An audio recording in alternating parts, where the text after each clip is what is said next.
मेरे जैसा एक एवरेज सोशल मीडिया यूजर दिन के 100-200 मेमे मेरा मतलब मीम्स आराम से देख लेता होगा, क्योंकि ये काफी फनी होते हैं यार, और कभी कभी ये काफी डार्क भी हो जाते हैं। लेकिन कुछ मीम ऐसे भी होते हैं जो काफी ज्यादा रिलेटेबल होते हैं, जिन्हें देखकर हमारा रिएक्शन होता है कि ये तो मेरी बात हो रही है, और फिर हम उस मीम के कमेंट सेक्शन में लिखते हैं एडमिन अपना भाई। मतलब मीम से हमारा अच्छा खासा टाइम पास हो जाता है। लेकिन क्या तुम्हें पता है कि लोग इन मीम्स के थ्रू लाखों छाप रहे हैं, और कुछ पेजेस तो लाखों में नहीं बल्कि करोड़ों में बात कर रहे हैं। और यार जिन मीम पेजेस को सेलिब्रिटीज तक फॉलो करते हो उस इंडस्ट्री में कुछ तो बात होगी। तो इस वीडियो में मैं तुम्हें बताऊंगा कि ये मीम पेजेस कैसे पैसे कमाते हैं। तो चलो फिर शुरू करते हैं।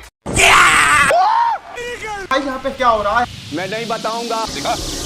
पढ़ने लिखने की उम्र है और यार तो यार 2010 से 15 के आसपास जब फेसबुक और ट्विटर पे मीम कल्चर पॉपुलर हो रहा था, तब लोग इन्हें सिर्फ हंसी मजाक के लिए क्रिएट करते थे। लोग बिना किसी प्लानिंग के मीम्स को पोस्ट करते थे जिसमें उनको कोई अर्निंग नहीं होती थी। लेकिन जब 2012 में KFC ने अपने न्यू बर्गर लॉन्च के लिए start up and take my money meme का यूज किया था, और जब ये मीम लोगों तक पहुंचा तो लोगों ने सोचा कि ये बस एक रैंडम मीम है, पर एक्चुअल में KFC की मार्केटिंग ट्रिक थी जो ऑर्गेनिक वे में वायरल हो गई। यहीं से ब्रांड्स को ये समझ आ गया कि मीम्स के थ्रू भी तगड़ी मार्केटिंग की जा सकती है, और फिर कई पॉपुलर ब्रांड्स मीम्स के थ्रू मार्केटिंग करने लगे। और आज हर मीम पेज एक स्ट्रेटेजी के साथ ऑपरेट होता है, जो एल्गोरिथम को समझने से लेकर एंगेजमेंट स्ट्रेटेजीज तक ये लोग एक डिजिटल मार्केटिंग एजेंसी की तरह काम कर रहे हैं। लेकिन ये मीम पेजेस पैसा कैसे छापते हैं? तो देखो मैं तुम्हें एक बार की बात बताता हूँ। मुझे अपने बिजनेस के लिए अपने प्रोडक्ट का प्रमोशन करवाना था, तो फिर मैंने फॉरेन के एक मीम पेज से कांटेक्ट किया, और फिर मैंने उससे उसके इंस्टा स्टोरी प्रमोशन के रेट्स पूछे, और फिर भैया उसका रिप्लाई आते ही मेरे पिछवाड़े में से धुआं निकल गया। और उसका रिप्लाई आता है $100, 8,000 रुपए, वो भी सिर्फ एक 24 घंटे की इंस्टा स्टोरी के लिए। फिर उसी दिन से मुझे पता पड़ गया कि गुरु ये मीम पेजेस पैसा तो तगड़ा छापते हैं। और एक बार मैंने देखा कि एक मूवी जी सिनेमा पे आने वाली थी, और उसी दिन एक मीम पेज ने उस मूवी का एक छोटा सा सीन अपने पेज पे अपलोड किया था, और उसमें साइड में जी सिनेमा का लोगो और कैप्शन में मूवी आने की टाइमिंग भी लिखी थी, जिसे देखकर कोई भी ये समझ सकता था कि वो सीन एक पेड मार्केटिंग कैंपेन था। मतलब अब मूवीज का प्रमोशन तक मीम पेजेस के थ्रू हो रहा है। और कई बार तुमने नोटिस किया होगा कि एक ही एक्टर के ऊपर एक ही पेज बार बार रेडिट अपलोड करता रहता है। अब ऐसा नहीं है कि उस पेज का एडमिन उस एक्टर का डाई हार्ड फैन है, असल में वो एक पेड प्रमोशन होता है, जिससे कि ये एक्टर्स, इन्फ्लुएंसर्स और इवन ब्रांड्स तक अपनी इमेज को इम्प्रूव करवाने के लिए मीम पेजेस का सहारा लेते हैं, जिसे PR मार्केटिंग कहते हैं। और इन सब के अलावा भी एक मीम पेज के कई सारे इनकम सोर्स होते हैं, जैसे paid collaboration, affiliate marketing, short out page selling, merchandise और पेड सब्सक्रिप्शंस। अब ये तो रही ऊपर की बात, बट रियलिटी ये है कि इंडिया में डेली हजारों न्यू मीम पेजेस ओपन होते हैं, और वो जल्दी बंद भी हो जाते हैं। बस कुछ टॉप 1% लोग ही होते हैं जो अपने पेज को स्केल कर पाते हैं। तो तुम्हें उन 1% लोगों में कैसे आना है वो मैं तुम्हें बताऊंगा, क्योंकि यार तुम्हारे ब्रो का भी एक इंस्टाग्राम पेज है जिसके रील्स में लाखों में व्यूज आए, तो यार टाइम निकाल के इंस्टाग्राम पे भी फॉलो कर ही लेना। बाय द वे अब आते हैं पॉइंट पे। तो देखो, एक पेज को क्रिएट करने से पहले सबसे पहले तुम्हें एक प्रॉफिटेबल नीच चूज करनी होगी, जैसे पॉलिटिकल, बॉलीवुड, फाइनेंस या बस एंटरटेनमेंट। और नीच को चूज करने के बाद तुम्हें अपने पेज पे डेली 4 से 5 मीम पोस्ट के साथ 3-4 रील भी अपलोड करनी है डेली कंसिस्टेंसी के साथ, जिससे कि इंस्टाग्राम का एल्गोरिथम तुम्हें पुश करेगा। और फिर तुम्हें एक बात बन जाना है, तुम्हें ये देखना होगा कि दुनिया में साला ट्रेंड में क्या चल रहा है और क्या नहीं, और तुम्हारे कॉम्पिटिटर क्या पोस्ट कर रहे हैं। और अगर तुम्हारी एंटरटेनमेंट नीच है तो तुम्हें ऑडियंस को सब कुछ प्रोवाइड करना होगा, जैसे डार्क ह्यूमर, कॉमेडी, न्यूज वगैरह वगैरह। और सबसे जरूरी कंसिस्टेंसी बरकरार रखना। और यार एक मीम पेज बनाने में टाइम ही कितना लगता है, और तुम्हें यहाँ ना तो अपना मलूक चेहरा दिखाना है, ना ही अपनी वॉइस सुनानी है। बस कॉपी पेस्ट करो और पेज को रन करो। तुम्हारा एफर्ट कहाँ लग रहा है? कहीं नहीं। और अगर तुम्हें ये वीडियो ठीक ठाक लगी है तो जो व्हाइट वाला सब्सक्राइब का बटन है उसकी कान में उंगली करके जरूर जाना। और अब मैं भी चलता हूँ, मिलते हैं किसी और वीडियो में, तब तक के लिए।